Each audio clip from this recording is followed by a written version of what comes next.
2011 incident നടക്കുന്നത്. Car മറിഞ്ഞതാണ്.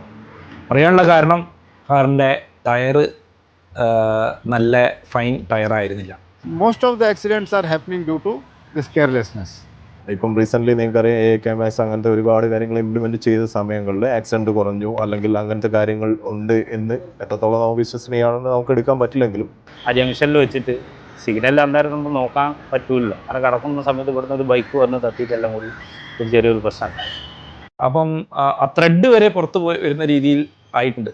ഒരുപക്ഷെ ഈ നടുക്കുള്ള റിഫ്ലക്ടർ പൊന്തി നിന്ന് ആ റിഫ്ലക്ടർ ഇതിൻ്റെ മുകളിൽ പ്ലക്ക് ചെയ്ത് പൊക്കിയതാവാനായിരിക്കും ചാൻസ്. കാറിൻ്റെ ബാക്ക് ടയർ പൊട്ടിയ സമയത്ത് എനിക്ക് കൺട്രോൾ കിട്ടിയില്ല.